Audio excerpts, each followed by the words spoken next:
आज हम जिस विषय पर बात करने जा रहे हैं वह सिर्फ केमिस्ट्री की किताबों का एक चैप्टर नहीं, बल्कि इसे पूरे ब्रह्मांड यूनिवर्स का सबसे बड़ा सच है। आपने अक्सर देखा होगा कि अगर आप एक कप गर्म चाय टेबल पर रख दी तो यह अपने आप ठंडी हो जाती है। लेकिन क्या कभी आपने देखा है कि एक ठंडी चाय अपने आप बिना किसी हीटर के गर्म हो जाए? नहीं ना। यह फिर सोचिए, जब हम कांच का ग्लास तोड़ते हैं तो एक वह बिखर जाता है, लेकिन क्या बिखरे हुए कांच के टुकड़े अपने आप जुड़कर वापस ग्लास बन सकते हैं? कभी नहीं। ऐसा क्यों होता है? क्यों समय टाइम हमेशा आगे की तरफ बढ़ते हैं, पीछे नहीं आता? क्यों चीज़ें अपने आप बिखरती है लेकिन अपने आप सुलझती नहीं है? दोस्तों, इस सभी सवाल का जवाब जिसे विज्ञान में छिपा है उसे हम कहते हैं थर्मोडायनामिक्स। थर्मोडायनामिक्स सुनने में थोड़ा भारी शब्द लगता है, लेकिन असल में यह ऊर्जा, एनर्जी और अव्यवस्था, डिसऑर्डर ही की कहानी है। हमें बचपन में सिखाया गया है कि energy can not be created nor be destroyed. ऊर्जा ना तो पैदा होती है ना नष्ट होती है। यह तो ठीक है, लेकिन थर्मोडायनामिक्स का दूसरा नियम इससे भी ज़्यादा गहरा है। वह हमें बताता है कि यह दुनिया, यह प्रकृति और यह पूरा ब्रह्मांड ऑर्डर से डिसऑर्डर की तरफ जा रहा है। इसे विज्ञान की भाषा में एंट्रोपी का मतलब बिखराव व अव्यवस्था। यह कारण है कि हम अपना कमरा साफ करने में मेहनत करनी पड़ती है, लेकिन उसे गंदा करने में कोई मेहनत नहीं लगती। गंदगी अपने आप हो जाती है, क्योंकि डिसऑर्डर, अव्यवस्था ही प्रकृति का नियम है। यह नियम बताता है कि ब्रह्मांड की हर चीज़ धीरे धीरे हलचल और बिखराव की ओर बढ़ रही है। तो यह ऊर्जा कैसे काम करती है? यह एंट्रोपी भविष्य को कैसे तय करती है? और इंजन से लेकर हमारा शरीर तक सब कुछ इन नियमों से कैसे बंधा हुआ है? इन सभी बारीकियों को समझने के लिए मैंने एक बहुत ही खास प्रेजेंटेशन तैयार किया है। अगले कुछ मिनटों में मैं आपको स्लाइड और विजुअल के ज़रिए इस जादुई दुनिया को सैर कराऊंगा। हम देखेंगे कि विज्ञान की यह नियम सिर्फ किताबों तक सीमित नहीं, बल्कि यह हमारी रोज़मर्रा के जीवन के कैसे चलाते हैं। तो चलिए बिना देर किए शुरू करते हैं और गहराई से समझते हैं थर्मोडायनामिक्स, ऊर्जा और अव्यवस्था का विज्ञान। आज हम जिस विषय पर बात करने जा रहे हैं वो है केमिकल थर्मोडायनामिक्स। ये नाम सुनते ही अक्सर कॉलेज के वो मुश्किल दिन याद आ जाते हैं, लेकिन असल में ये सिर्फ कुछ इक्वेशंस नहीं है। ये तो प्रकृति का, कह सकते हैं, रूल बुक है। बिल्कुल सही कहा। थर्मोडायनामिक्स संभावनाओं का विज्ञान है। संभावनाओं का? हाँ, ये हमें ये नहीं बताता कि कोई रिएक्शन कितनी तेजी से होगा, वो काइनेटिक्स का काम है, बल्कि ये बताता है कि क्या वो रिएक्शन अपने आप हो भी सकता है या नहीं, और अगर होता है तो संतुलन में, मतलब जब सब कुछ सेटल डाउन हो जाएगा तब क्या तस्वीर दिखेगी। तो आज हमारा मकसद इसी रूल बुक को खोलना है। हम ये समझने की कोशिश करेंगे कि ऊर्जा कैसे बहती है, ये डिसऑर्डर या अव्यवस्था क्या चीज़ है, और कैसे इन नियमों का इस्तेमाल करके भविष्यवाणी की जाती है। तो चलिए शुरू करते हैं। हाँ, तो सबसे पहले कुछ बुनियादी शब्द आते हैं, सिस्टम और सराउंडिंग्स। ये सुनने में तो बहुत सरल लगते हैं। और हैं भी। अवधारणा तो बहुत सरल है। जिस भी चीज का हम अध्ययन कर रहे हैं वो हमारा सिस्टम है। जैसे एक कप गर्म कॉफी, एक बैटरी या गाड़ी का इंजन। और बाकी सब कुछ? और ब्रह्मांड का बाकी सब कुछ सराउंडिंग्स है। ये बस एक काल्पनिक बाउंड्री है जो हम अपने अध्ययन को आसान बनाने के लिए खींचते हैं। तो अगर सिस्टम एक कप कॉफी है तो सराउंडिंग्स हुआ मेरा हाथ, ये कमरा, ये शहर, मतलब सब कुछ। सैद्धांतिक रूप से तो हाँ, लेकिन व्यवहारिक रूप से हम सिर्फ इमीडिएट सराउंडिंग्स की बात करते हैं जिनका सिस्टम पर सीधा असर पड़ता है। जैसे कॉफी के कप के मामले में कमरे की हवा और जिस मेज पर वो रखा है वो सबसे ज्यादा मायने रखते हैं। ठीक है, तो हमने अपने अध्ययन के क्षेत्र को डिफाइन कर लिया। अब इस सिस्टम की स्टेट, मतलब उसकी स्थिति का वर्णन कैसे करते हैं? इसके लिए स्टेट फंक्शंस का इस्तेमाल होता है ना? जैसे तापमान या दबाव। एकदम सही।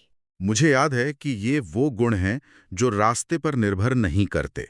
जैसे अगर दिल्ली का तापमान 30 डिग्री है तो वो 30 डिग्री है, चाहे वो 25 से बढ़कर हुआ हो या 35 से घटकर। बिल्कुल, मंजिल मायने रखती है, रास्ता नहीं।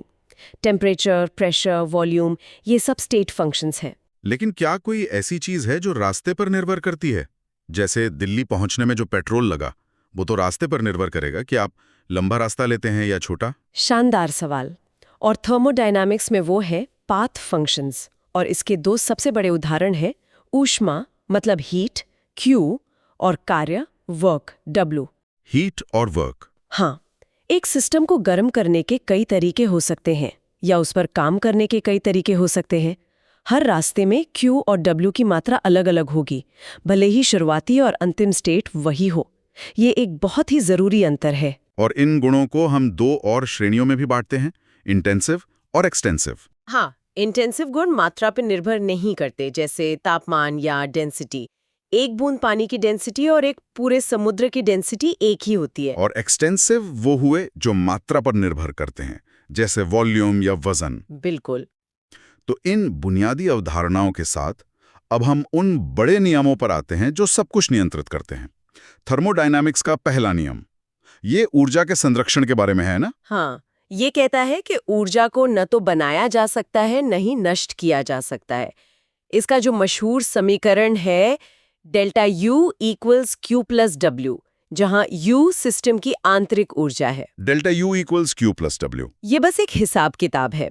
सिस्टम की कुल ऊर्जा में बदलाव या तो उसे दी गई ऊष्मा से आएगा या उस पर किए गए कार्य से। लेकिन मैंने देखा है कि केमिस्ट अक्सर आंतरिक ऊर्जा या U से ज्यादा एंथैल्पी यानी H की बात करते हैं। ऐसा क्यों? या सुविधा के लिए है। ज्यादातर केमिकल रिएक्शंस खुले बीकर में होते हैं, मतलब स्थिर वायुमंडलीय दबाव पर। ऐसी स्थिति में ऊर्जा का कुछ हिस्सा सिस्टम को फैलाने या सिकोड़ने में खर्च हो सकता है। एंथैल्पी, जिसका formula H is equal to U plus PV है, वो एक ऐसा फंक्शन है जो इस फैलाव के काम को अपने अंदर ही समेट लेता है।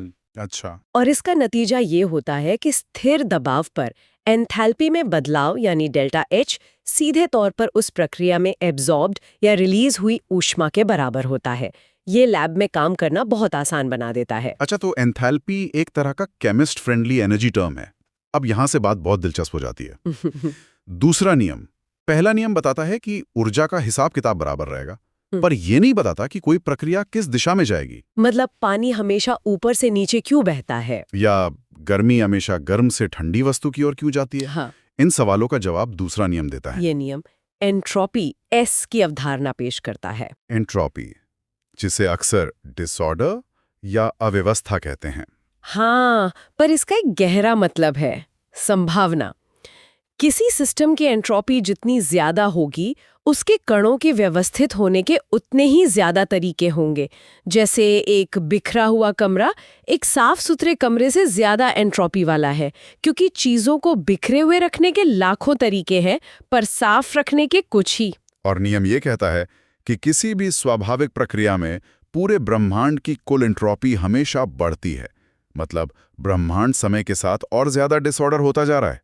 एक मिनट, एंट्रोपी हमेशा बढ़ती है, लेकिन मैं तो हर सुबह अपना बिस्तर ठीक करता हूं, वो तो ऑर्डर बढ़ाना हुआ।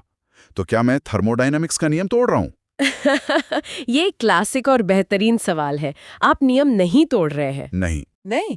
जब आप बिस्तर ठीक करते हैं तो आप सिस्टम मतलब बिस्तर की एंट्रोपी कम कर रहे हैं। लेकिन ऐसा करने के लिए आपके शरीर को ऊर्जा खर्च करनी पड़ती है।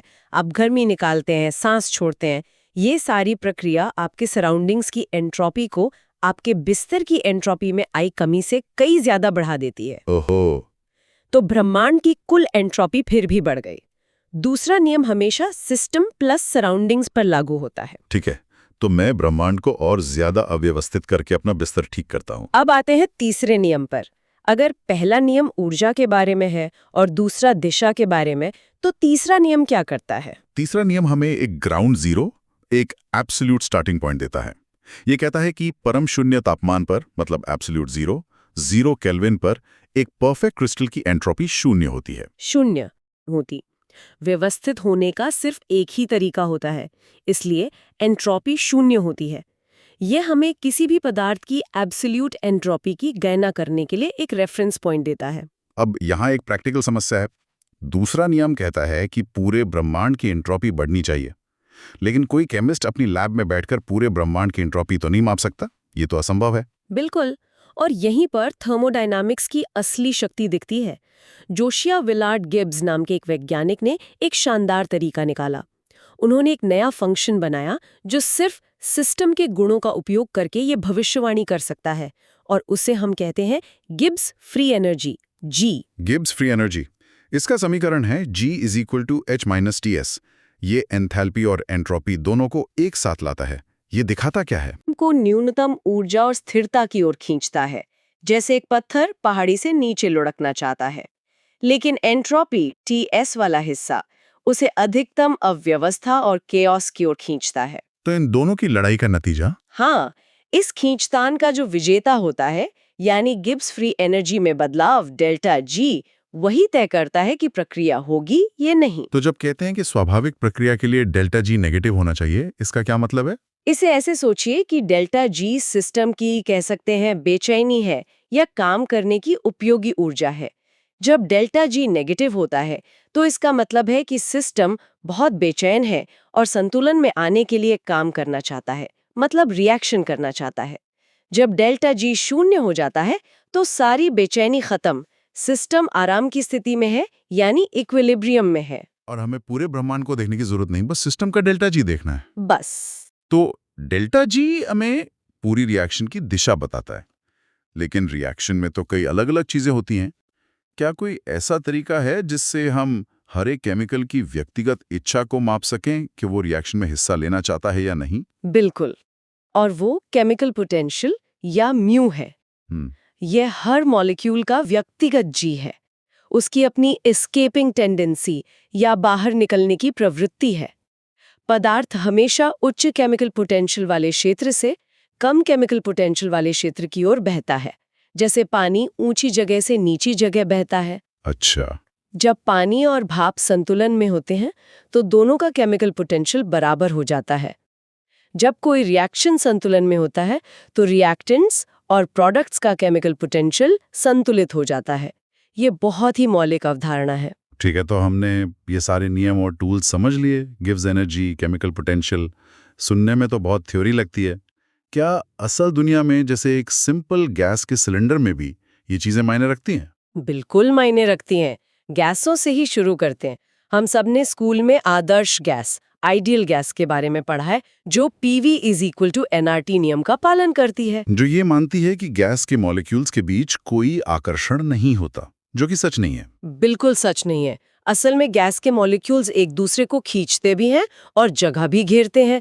तो जब आप एक असल गैस, रियल गैस को बहुत ज्यादा दबाते हैं तो उसका बर्ताव बिगड़ जाता है। वो PV = nRT से भटक जाती है। तो वैज्ञानिक क्या करते हैं? सारे समीकरण फेंक दें या एक पैच लगा दें। और वो पैच है फ्यूगैसिटी। हाँ, फ्यूगैसिटी F उस बिगड़े हुए बर्ताव को ठीक करने का एक गणितीय तरीका है। ये एक तरह का प्रभावी दबाव या इफेक्टिव प्रेशर है। हम दबाव P की जगह फ्यूगैसिटी F का इस्तेमाल करते हैं और हमारे पुराने थर्मोडायनामिक समीकरण फिर से काम करने लगते हैं। ठीक है, तो फ्यूगैसिटी गैसों के लिए है। अगर हम इसे घोलों मतलब सॉल्यूशंस और मिश्रणों पर लागू करें तो वहां भी तो आदर्श और अनादर्श घोल होते हैं। वही तर्क यहाँ भी लागू होता है। आदर्श घोल राउल्ट के नियम का पालन करते हैं, लेकिन ज्यादातर घोल वो अनादर्श या नॉन आइडियल होते हैं। पानी में नमक या चीनी घोलने पर आयनों और अणुओं के बीच बहुत कॉम्प्लेक्स इंटरैक्शंस होते हैं। इसके लिए हम सांद्रता कॉन्सेंट्रेशन की जगह एक्टिविटी ए का उपयोग करते हैं। तो जैसे फ्यूगैसिटी प्रभावी दबाव है, वैसे ही एक्टिविटी प्रभावी सांद्रता हुई। एकदम सही। और इसी केमिकल पोटेंशियल की अवधारणा से हम बहुत सी रोजमर्रा की चीजों को समझा सकते हैं। जैसे जब हम पानी में नमक मिलाते हैं तो उसका हिमांक फ्रीजिंग पॉइंट क्यों घट जाता है और क्वथनांक बॉइलिंग पॉइंट बढ़ जाता है। हाँ, ऐसा इसलिए होता है क्योंकि नमक के आयन पानी के अणुओं के केमिकल पोटेंशियल को कम कर देते हैं। अब उस कम हुए पोटेंशियल वाले पानी को ठोस बर्फ के पोटेंशियल की बराबर लाने के लिए हमें उसे और ज्यादा ठंडा करना पड़ता है। थर्मोडायनामिक्स इसे पूरी तरह से समझाता है। ये तो कमाल है। अब बात करते हैं रासायनिक संतुलन की, रिएक्शन इक्विलिब्रियम की। हमने बात की कि डेल्टा जी हमें बताता है कि रिएक्शन होगा या नहीं, लेकिन क्या यह हमें यह भी बताता है कि संतुलन पर क्या होगा? हाँ, और यहीं पर गिब्स फ्री एनर्जी का सबसे पावरफुल यूज सामने आता है। ये सीधे संतुलन स्थिरांक इक्विलिब्रियम कांस्टेंट के से जुड़ी होती है। समीकरण है delta G not is equal to minus R T L N K. Delta G not is equal to minus R T L N K. ये तो एक तरह की क्रिस्टल बॉल हुई फिर। बिल्कुल क्रिस्टल बॉल है, क्योंकि अगर आप थर्मोडायनामिक डेटा टेबल से किसी रिएक्शन का standard Gibbs free energy change delta G not निकाल लें, तो आप इस समीकरण का उपयोग करके गणना कर सकते हैं कि संतुलन पर उत्पादों और अभिकारकों का अनुपात क्या होगा। और यह सब आप उस रिएक्शन को लैब में किए बिना कर सकते हैं। ये भविष्यवाणी करने की अद्भुत शक्ति है। और यही समीकरण हमें ले चैटेलियर के सिद्धांत, ले चैटेलियस प्रिंसिपल की गहरी समझ भी देता है। यह सिद्धांत कहता है कि ये भी संतुलन में किसी सिस्टम को छेड़ा जाए तो सिस्टम उस बदलाव का विरोध करेगा। जैसे अगर हम एक भरी हुई लोकल ट्रेन में खड़े हैं और कोई धक्का दे तो हम दूसरी तरफ झुककर अपना संतुलन वापस पाते हैं। बिल्कुल वही बात है। सिस्टम भी ठीक यही करता है ताकि वो फिर से न्यूनतम गिब्स फ्री एनर्जी की स्थिति में पहुंच सके। अंत में दो और महत्वपूर्ण नियम हैं, क्लैपेरॉन समीकरण और गिब्स फेज रूल। ये क्या है? क्लैपेरॉन समीकरण हमें बताता है कि दबाव बदलने पर किसी पदार्थ का मेल्टिंग पॉइंट या बॉइलिंग पॉइंट कैसे बदलता है। आपका प्रेशर कुकर इसी सिद्धांत पर काम करता है। कुकर के अंदर दबाव बढ़ने से पानी का बॉइलिंग पॉइंट 100 डिग्री से ऊपर चला जाता है, जिससे खाना जल्दी पकता है। और Gibbs phase rule? F = C-P+2। ये रूल इंजीनियर्स और मटेरियल साइंटिस्ट के लिए बहुत उपयोगी है। ये हमें बताता है कि किसी सिस्टम में हम कितने वेरिएबल्स जैसे तापमान या दबाव को स्वतंत्र रूप से बदल सकते हैं बिना किसी फेज के गायब हुए। ये हमें सिस्टम की डिग्री ऑफ फ्रीडम या कितने नॉब हम घुमा सकते हैं के बारे में बताता है। तो आज हमने समझा कि केमिकल थर्मोडायनामिक्स सिर्फ जटिल समीकरणों का संग्रह नहीं है, बल्कि ये दुनिया को आणविक स्तर पर समझने का एक फ्रेमवर्क है। ये प्रकृति का ऑपरेटिंग सिस्टम है जो बताता है कि क्या संभव है और क्या नहीं। बिल्कुल, यह हमें प्रकृति के मूलभूत नियमों के बारे में बताता है और यहाँ श्रोताओं के लिए सोचने के लिए एक विचार है। हमने चर्चा की कि दूसरे नियम के अनुसार ब्रह्मांड की कुल अव्यवस्था मतलब एंट्रोपी हमेशा बढ़ती है, लेकिन फिर जीवन जो कि एक अत्यंत व्यवस्थित, जटिल और जानकारी से भरपूर संरचना है, कैसे मौजूद हो सकता है? ये एक बेहतरीन सवाल है। एक कोशिका, एक पौधा या एक इंसान, ये तो डिसऑर्डर के बिल्कुल विपरीत हैं। ये तो बहुत ज्यादा व्यवस्थित हैं। ऐसा लगता है कि जीवन दूसरे नियम की सीधी अवहेलना कर रहा है। तो फिर जीवन का अस्तित्व थर्मोडायनामिक्स के दूसरे नियम का उल्लंघन क्यों नहीं करता? इस विरोधाभास पर विचार करना थर्मोडायनामिक्स की गहरी समझ का दरवाजा खोलता है। यह हमें याद दिलाता है कि जीवन एक खुला सिस्टम है। यह अपने सराउंडिंग से ऊर्जा लेता है, जैसे सूर्य से। हाँ, जैसे सूर्य से, और अपने अंदर व्यवस्था बनाने के लिए उस ऊर्जा का उपयोग करता है। लेकिन ऐसा करते हुए वो अपने सराउंडिंग्स में कई ज़्यादा बड़ी मात्रा में अव्यवस्था या एंट्रोपी फैलाता है। जीवन असल में एंट्रोपी बढ़ाने वाली एक बहुत ही कुशल मशीन है।